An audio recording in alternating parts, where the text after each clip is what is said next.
सर्वप्रथम सर्वांना श्री स्वामी समर्थ. स्वामी महाराजांच्या कृपेने तुमच्या सर्व चांगल्या इच्छा पूर्ण होत ही स्वामींचरणी प्रार्थना करते आणि आजच्या व्हिडिओला सुरुवात करते. तर दीप अमावस्या, आषाढ अमावस्या, दिवे धुवायची अमावस्या, गतहारी अमावस्या, वर्षातली सर्वात मोठी अमावस्या या 4 ऑगस्टला आलेली आहे आणि या दिवशी काही खास उपाय सुद्धा आपण महिलांनी घरात करायचे आहे, जेणेकरून घरावरील काही पितृदोष असतील, वास्तुदोष असतील, नकारात्मकता असेल, संकट असेल, अकाली मृत्यूचं काही भय असेल तुम्हाला किंवा अकाली संकटाचं भय असेल, मुलांची प्रगती थांबली असेल, पतिदेवांची प्रगती थांबली असेल, घरात कटकटी होत असतील, नकारात्मकता असेल, वातावरण तुमच्या घरात प्रसन्न नसेल, आर्थिक अडचणी असतील घरात, तर संपूर्ण दोष नष्ट होतील असे उपाय मी आता आजच्या व्हिडिओत सांगणार आहे. मुलांसाठी काय उपाय करायचे, स्वतःसाठी काय उपाय करायचे आहे, घरासाठी काय उपाय करायचे आहे, या दिवशी दीप पूजा कशी करायची आहे, नैवेद्य काय दाखवायचा आहे, संपूर्ण माहिती या व्हिडिओमधून जाणून घेणार आहोत. पण त्याआधी तुम्ही आपल्या चॅनलवर नवीन असाल कृपया चॅनलला नक्की सबस्क्राईब करा आणि कमेंटमध्ये जरूर लिहा ओम नमः शिवाय. तर दीप अमावस्या, यावर्षी दीप अमावस्या, आषाढ अमावस्या, दिवे धुवायची अमावस्या, यावर्षी 2024ची दीप अमावस्या 4 ऑगस्टला आलेली आहे. अमावस्या प्रारंभ होणार आहे 3 ऑगस्ट शनिवार रोजी दुपारी 3:50 आणि अमावस्या समाप्ती आहे 4 ऑगस्ट सायंकाळी 4:42. तर या दिवशी महिलांनो जर असं लवकर उठायचं आहे, स्वतःसाठी सुद्धा थोडासा वेळ द्या. या दिवशी आपण मुलांसाठी, पतिदेवांसाठी अमावस्या, पौर्णिमा रोज आपण उपाय तापाय करत असतो, पण स्वतःसाठी थोडासा वेळ काढा, कारण घरातली लक्ष्मी प्रसन्न, आनंदी, आरोग्यदायी राहील तरच आपण घर सांभाळू शकतो आणि तरच आपलं घर आरोग्यदायी आणि आनंदी आणि प्रसन्न आणि लक्ष्मीवर्धक राहील. तर या दिवशी लवकर उठा, स्वतःच्या आंघोळीच्या पाण्यात थोडंसं खडं मीठ टाका, थोडी चिमूटभर हळद टाका, थोडीशी लिंबाचा पाला तुम्हाला मिळाला फ्रेश तर तो सुद्धा उकळत्या पाण्यात टाका आणि त्या गरम पाण्याने आंघोळ करायची आहे. स्वतःचं सुद्धा आरोग्य तुम्ही नीट ठेवा, मगच तुम्ही घर सांभाळू शकाल. आपण खूप काही करतो पण स्वतःला काही थोडा सुद्धा वेळ आपण देत नाही, म्हणून या दिवशी आपण लवकर उठून थोडंसं खडं मीठ, थोडी चिमूटभर हळद आणि थोडीशी कडुलिंबाची पानं आंघोळीच्या पाण्यात अवश्य टाका आणि मग या पाण्याने आपल्याला आंघोळ करायची आहे. बघा, नावाला सुद्धा तुमच्या आजूबाजू, तुमच्या शरीरात, तुमच्या मनात नकारात्मकता, निगेटिव्हिटी उरणार नाही. नेहमी दर अमावस्येला असा उपाय करा. थोडेसे 5 मिनटं स्वतःसाठी काढत जा. बाकी तर आपण आयुष्यभर आपण कामच करत राहतो, पण थोडासा वेळ आपण सर्व काही उपाय करतो पण स्वतःसाठी विसरून जातो. म्हणून स्वतःच्या आंघोळीच्या पाण्यात ह्या वस्तू टाका आणि मग आंघोळ करायची आहे. घरातल्या प्रत्येकाच्या आंघोळीच्या पाण्यात टाकल्या तरी काही हरकत नाही, पण तुम्ही महिलांनी स्वतःच्या आंघोळीच्या पाण्यात हा उपाय नक्की करा. त्याचबरोबर घरातली जळमट काढून टाकायची आहे. या दिवशी आपल्या घराच्या उंबरठ्याला, मुख्य उंबरठ्याला आपण दर अमावस्येला हळदीचं लेपन अवश्य करतो. तर या हळदीच्या लेपनात हळद घ्या आणि त्यात ही एक वस्तू म्हणजे दालचिनीची चिमूटभर पावडर तुम्हाला त्या हळदीमध्ये मिक्स करून गंगाजल किंवा गोमूत्र आणि साधं पाण्याने आपल्याला छान असं उंबरठ्याला लेपन करायचं आहे, उंबरठा सारवायचा आहे. तर दालचिनीने माता लक्ष्मी आकर्षित होते आणि ही वर्षातली सर्वात मोठी अमावस्या आलेली आहे. दिवे धुवायची अमावस्या आहे. प्रत्येक दिवा हा सणावाराला, प्रत्येक पूजेत आपण लावत असतो आणि त्या दिव्यांच्या साक्षीने आपण ही दीप अमावस्या साजरी करत असतो. प्रत्येक लक्ष्मीची पूजा करताना आपण हे दिवे लावत असतो त्या माता लक्ष्मी समोर. मग या दिवे धुवायच्या अमावस्येच्या दिवशी आपल्या उंबरठ्यावर हळद आणि थोडीशी दालचिनीची पावडर टाकून याने आपल्या उंबरठ्यावर लेपन करा. माता लक्ष्मी आकर्षित होईल, धावत तुमच्या घरात येईल आणि अखंड वास करेल. तुमच्या घरात जर आर्थिक प्रॉब्लेम असतील, पैसा टिकत नसेल, बरकत होत नसेल, पैशाला पैसा टिकत नसेल तुमच्या घरात, तर हा उपाय अवश्य करा. दालचिनीची थोडीशी पावडर टाकून, हळदीत टाकून त्याने आपल्या दाराच्या मुख्य प्रवेशद्वारावर, उंबरठ्यावर लेपन करायचं आहे. 11 किंवा 21 आंब्यांच्या पानांचं तोरण सुद्धा या दिवशी आपल्या मुख्य दारावर अवश्य लावा. दार स्वच्छ पुसा, हळद कुंकू मिश्रित ओलं करा हळदी कुंकू आणि त्याने आणि आपल्या दारावर, मुख्य दारावर एक स्वस्तिक काढायला चुकू नका, अवश्य काढा. आपल्या दाराशी लहानशी रांगोळी सुद्धा काढा. हे लहान सहान उपाय असतात, पण घरात लक्ष्मी खेचून आणतात, प्रसन्नता आणतात, घरातली नकारात्मकता कायमची दूर करतात. दर अमावस्येला, शुक्रवार, गुरुवार, पौर्णिमा या सर्व तिथींना हे उपाय जर आपण महिलांनी घरात केले तर पैशांसंबंधी प्रॉब्लेम असतील ते कायमचे निघून जातात. कधीच पैशाला, अडक्याला, सुख समाधानाला, शांतीला, आरोग्याला कसलीच कमतरता लक्ष्मी माता आपल्याला पडू देत नाही. ज्या घरात असे उपाय केले जातात तिथे लक्ष्मी आनंदाने आणि हसत खेळत आपल्या घरात वास करत असते. तिथं कशाला कमी पडू देत नाही. लक्ष्मी नारायण कायम प्रसन्न राहतात आपल्यावर. तर हे उपाय अवश्य करायचे आहे. त्याचबरोबर आपल्याला सर्व या दिवशी दिवे धुवून आपल्याला घरातल्या दिव्यांची, आपल्या देवांची, देवांना प्रत्येक वस्तू म्हणजे जे तामण वगैरे, तांब्या वगैरे वापरतो त्या सर्व वस्तू या दिवशी आपल्याला चकाचक करायच्या आहे. आषाढ महिन्यातील अमावस्येला आषाढी अमावस्या किंवा दीप अमावस्या असं म्हणतात. श्रावणाचा पवित्र महिना सुरू होण्याच्या आदल्या दिवशी ही अमावस्या येते. या अमावस्येला दिव्यांची पूजा केली जाते, म्हणूनच तिला दीप अमावस्या असे म्हणतात. तर या दिवशी बरेच लोक गटारी अमावस्या म्हणून साजरी करतात. तर या दिवशी मांसाहार अजिबात करू नये. आता ज्याचं त्याचं मत वेगळं आहे. माझं सांगणं फक्त तुम्हाला आहे की या दिवशी कुठल्याच अमावस्येला मांसाहार घरात करू नये. आणि अमावस्या, दीप अमावस्येला तर अजिबात करू नये. कारण आपण देवांना जे दिवे लावतो, आपण वर्षभर देवांचे सण वार जी पूजा करतो त्यात ते दिवे लावतो, देवांची मनोभावे पूजा करतो, ती अमावस्या ही दीप अमावस्या असते. आणि त्याच दिवशी जर आपण लक्ष्मी पूजन सुद्धा, म्हणजे अमावस्येला आपण लक्ष्मी पूजन करतो आणि दीप अमावस्येला सुद्धा आपण लक्ष्मी पूजन करणार आहोत. आणि त्या दिवशी जर तुम्ही मांसाहार खाऊन दीप पूजन करत असाल तर या दीप पूजनाला तुमचा काहीच अर्थ उरणार नाही. लक्ष्मी माता तुमचं दीप पूजन कधीच कबूल करणार नाही. म्हणून मांसाहार करायचा असेल तर तुम्हाला आधीच करून घ्या. या रविवारी 4 ऑगस्टला दीप अमावस्येला, आषाढ अमावस्येला मांसाहार टाळायचा आहे. आता ज्याची त्याची विचारसरणी वेगळी असते. तुम्हाला मांसाहार करायचा तुम्ही करू शकतात, पण माझं सांगणं आहे की करू नका, मांसाहार टाळा. कुठल्याच अमावस्येला मांसाहार केला जात नाही, करू नका. तर या दिवशी भगवान शंकरांची अंतःकरणपूर्वक पूजा करतो किंवा करते त्यांच्यावर महादेवांची भरपूर कृपा दृष्टी बरसत असते. म्हणून दीप अमावस्येला घरात आपल्या देवी देवतांची पूजा करायची आहे. आपल्याला या दिवशी झेंडूची फुलं, तुम्हाला पिवळी झेंडूची फुलं मिळाली तर अवश्य आपल्या देवी देवतांना, आपल्या दिव्यांना अवश्य व्हायचं आहे. शिवलिंगावर सुद्धा, तुम्हाला घरात शिवलिंग असेल किंवा मंदिरात जाऊन पूजा करायची असेल, दीप अमावस्येला शिवशंकरांच्या पूजनाला खूप महत्त्व आहे. तुम्ही घरात सुद्धा पूजा करा आणि महादेवांच्या मंदिरात जाता आलं तर अवश्य जा. शिवलिंगाला बेलपत्र, दूध, दह्याने अभिषेक करा आणि बेलपत्र, फूल अवश्य व्हा. या दिवशी ओम नमः शिवाय मंत्राचा जप अवश्य करावा. अमावस्येच्या दिवशी उपवास करणाऱ्या विवाहित महिलांना भगवान शंकरांच्या कृपेने अखंड सौभाग्य प्राप्त होते. काही ठिकाणी अजून सुद्धा या दीप अमावस्येला उपवास केला जातो.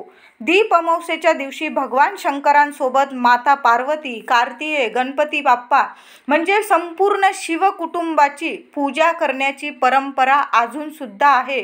या दिवसापासूनच आपण शमीपत्र किंवा आघाडा, या दिवसापासूनच पत्री वाहण्याची आपल्याकडं परंपरा आहे. आघाडा, दुर्वा तर आपण गणपती बाप्पाला नेहमीच वाहतो, पण आघाडा, पावसाळ्यात आघाडा भरपूर प्रमाणात मिळतो.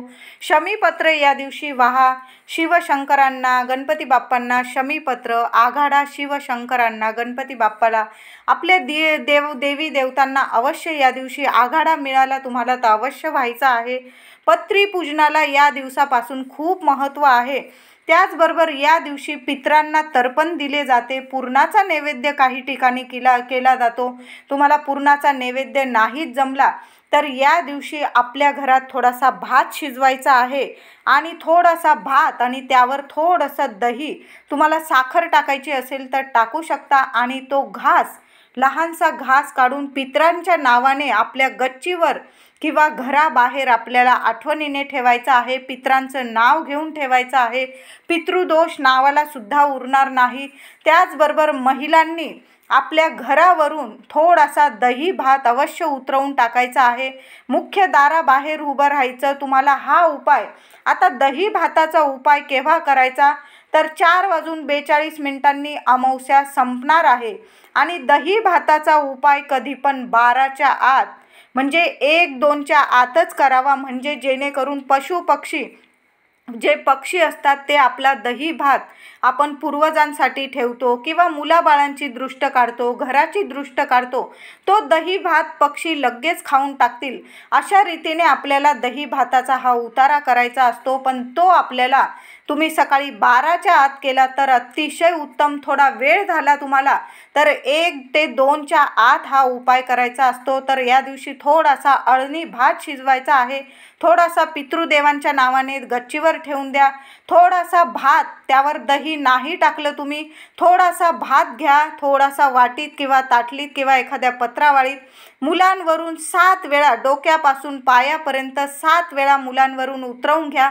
तुम्ही काही नाही बोलला, श्री स्वामी समर्थ बोलला तेवढं तरी चालेल, आपल्या स्वामींचा मंत्र जपत राहा। मुलांवरून 7 वेळा तो दही भात उतरवून गच्चीवर किंवा एखाद्या झाडाखाली पक्ष्यांना टाकून द्या। त्याचबरोबर तुम्हाला घरावरून सुद्धा थोडासा दही भात उतरवून टाकायचा असेल, मुलांवरून उतरवताना तुम्ही भातावर काही नाही टाकलं तरी चालेल, पण पितृदेवतांना भात ठेवताना त्यावर थोडंसं दही आणि साखर ठेवा, पितृदेवता कायम प्रसन्न राहील। आता घरावरून दही भात उतरवताना त्यावर तुम्ही दही टाकलं भातावर तरी चालेल आणि घरावर मुख्य दाराबाहेर जायचे तुम्हाला आणि घरावरून 7 वेळा क्लॉकवाईज तुम्हाला 7 वेळा तो दही भात उतरवून घ्यायचा आहे। तुम्हाला काही नाही बोलता आलं, श्री स्वामी समर्थांचा मंत्र जपत राहा आणि तो दही भात आपल्याला आपल्या घराबाहेर गच्चीवर किंवा एखादा झाड असेल तिथं कोपऱ्याला ठेवून दिला, पक्षी खाऊन जातील। तो दही भात उतरवल्यावर किंवा मुलांवरून उतरवल्यावर दही भाताचा उतारा काढल्यानंतर मागे वळून पाहू नका, घरी या ठेवून आणि हातपाय धुवून घ्यायचे आहे। असा कधी पण उतारा काढायचा असतो। आता या दिवशी पिंपळाच्या झाडाला खूप महत्त्व आहे। या दिवशी शनिवारी अमावस्या प्रारंभ होणार आहे। सर्वांनी या दिवशी 3 तारखेला 3 ऑगस्ट 2024 शनिवार रोजी दीप अमावस्येला प्रारंभ होत आहे। पिंपळाच्या झाडाला आपल्याला थोडंसं पाणी, थोडंसं दूध मिश्रित पाणी पिंपळाला अर्पण करायचं आहे। झाडाला किमान 11 प्रदक्षिणा घाला, एखादा दिवा लावता आला तर अवश्य लावा, तिथं ओम नमो भगवते वासुदेवाय नमः, माता लक्ष्मीचा मंत्र जपा, ओम श्रीम नमः 11 वेळा 21 वेळा हा मंत्र जपायचा आहे, 11 प्रदक्षिणा घालायचा आहे। पिंपळ पूजनाला दीप अमावस्येच्या दिवशी खूप खूप महत्त्व आहे।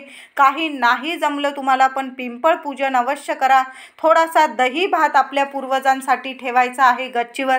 त्याचबरोबर तुमच्या इथं माठ असेल तर माठात जवळ सुद्धा तुम्हाला एक दिवा लावायचा आहे, दक्षिण दिशेकडे तोंड लावून। आता तुमच्या घरात जर पितृदेवतांचे, तुमच्या पूर्वजांचे फोटो असतील तर या दिवशी फोटो नीट स्वच्छ पुसून घ्या, हार वगैरे घाला आणि त्या पितृदेवतांसमोर सुद्धा एक दक्षिणेकडे तोंड करून आपल्या पूर्वजांसाठी एक दिवा लावून द्या। काहीतरी दही भाताचा नैवेद्य दाखवून तो दही भात तुम्ही गच्चीवर पक्ष्यांना ठेवून दिला तरीही चालेल। त्याचबरोबर या दिवशी आपल्या मुलांसाठी ही एक गोष्ट नक्की करायची आहे, सकाळी लवकर उठून घरातील सर्व दिवे स्वच्छ घासून पुसून स्वच्छ करा, पाटावर आसन देऊन दिव्यांची वाती तेल घालून स्थापना करायची आहे। घरातील प्रत्येक दिव्यांची हळदी कुंकू फुलं अक्षता वाहून पूजा करा। आता कणकेचे तुम्हाला 7 दिवे बनवायचे आहे, त्यात कणिक मळताना मीठ हळद टाकू नये, फक्त साधं कणिक मळायचे आहे तुम्हाला आणि तुम्हाला एकमुखी असे 7 कणकेचे दिवे बनवून घ्यायचे आहे। 5 दिवे तुम्हाला तुपाचे बनवायचे आहे फूलवात टाकून। या तुपाच्या कणकेच्या दिव्यांनी तुम्हाला देवी देवतांना आणि दिव्यांना ओवाळायचं आहे। प्रत्येक दिव्याला ओवाळून घ्या, औक्षण करा आणि 2 कणकेचे दिवे त्यात दुहेरी वाट ठेवून तेलाचे तेलाचे दिवे लावून मुलांना पूर्व पश्चिम बसवून मुलांचे औक्षण करायचे आहे। मुलांना कुंकवाचा टिळा लावा, मुलांना छान पाटावर किंवा आसनावर बसवा आणि त्या कणकेच्या 2 दिव्यांनी मुलांना ओवाळून घ्यायचं आहे, औक्षण करून घ्यायचं आहे। अशा पद्धतीने तुम्ही औक्षण करायचं आहे। मुलगा किंवा मुलगी, लहान असो मोठी असो, आपल्या मुलांचं औक्षण या दिवशी अवश्य करायचं आहे। आपल्या घराचा कुलदीपक किंवा घरातील अंधार दूर करणारी पंथी असते ती। आपला मुलगा किंवा मुलगी, कधीच भेदभाव करू नका। आपल्याला आई होण्याचं सौभाग्य या देवांनी दिलं आहे, तेच खूप मोठं आहे, आपलं सौभाग्य आहे। आणि आपल्या मुलामुलींना या दिवशी प्रत्येक आईने औक्षण करायचे आहे। तुमच्या पतिदेवांचे सुद्धा त्यांच्या आईने किंवा तुम्ही स्वतः पत्नीने औक्षण करायचे आहे। यामुळे म्हणजे दीप अमावस्येला आपल्या मुलांचे किंवा पतिदेवांचे औक्षण केल्याने त्यांच्यावरील संकटे, पीडा, बाधा नष्ट होऊन त्यांना आयुष्य वाढतं, निरोगी आयुष्याची त्यांना प्राप्ती होते, प्रत्येक सुखाची प्राप्ती होते, मुलांना यश प्राप्त होतं, मुलांची भरभरून प्रगती होते। म्हणून प्रत्येक आईने या दिवशी मुलांवरून थोडासा भात उतरवून टाकायचा आहे आणि त्याचबरोबर मुलांना 2 दिव्यांनी, कणकेच्या 2 दिव्यांनी अवश्य औक्षण करायचं आहे। मुलांना काहीतरी गोडधोड खायला घाला या दिवशी। या दिवशी घरातील सर्व तेलाचे, तुपाचे जेवढे तुमच्याकडे दिवे असतील किंवा देवांसाठी जे वस्तू वापरत असाल तुम्ही, तामण, तांब्या, घंटी वगैरे जे असेल ते स्वच्छ धुवून, घासून, पुसून स्वच्छ करून त्यांची पूजा करायची आहे। एक पाटावर आसन देऊन, म्हणजे आसन म्हणजे फुलांचं किंवा आपल्याकडं तांदूळ असतात, अख्खे तांदूळ, त्यांचं आसन दिलं दिव्यांच्या खाली तरीही चालेल। दुसऱ्या दिवशी ते तांदूळ आपण पक्ष्यांना घातले तरी उत्तम होईल।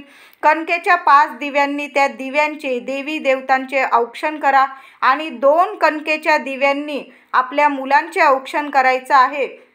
देवांना किंवा दिव्यांना ओवाळताना कधी पण तुपाच्या दिव्यांनीच ओवाळायचा आणि मुलांना, कुठल्या मनुष्याला ओवाळताना तेलाच्याच दिव्यांनी ओवाळायचं असतं। तुपाच्या दिव्यांनी फक्त देवी देवतांना ओवाळा आणि तेलाच्याच दिव्यांनी आपल्या मुलांना, पतिदेवांना ओवाळायचं आहे। या दिवशी तुम्हाला खिरीचा प्रसाद जमला देवी देवतांना दाखवायला तर अवश्य दाखवा, नाहीच जमला लाह्या म्हणजे ज्वारीच्या लाह्या, त्या तुम्ही बाहेरून विकत आणल्या आणि त्यावर थोडासा गूळ ठेवला, एखाद्या वाटीत थोड्याशा लाह्या आणि गुळाचा खडा हा नैवेद्य दाखवला आणि नंतर घरातील प्रत्येकाने हा प्रसाद म्हणून खाल्ला तरीही चालेल। प्रत्येक दिव्यामध्ये सुद्धा थोड्या थोड्या लाह्या टाकतात आणि मग दिव्यांची पूजा करतात। म्हणजे ज्याची त्याची परंपरा वेगवेगळी असते। तुमच्या घरात जी दीप पूजनाची परंपरा असेल तशाच पद्धतीने तुम्ही पूजन करायचं आहे। मुलांसाठी सुद्धा काही उपाय मी सांगितलेले आहे, ते उपाय सुद्धा करा। मांसाहार टाळता आला तर अवश्य टाळायचा आहे। ज्याची त्याची पद्धत वेगवेगळी असते।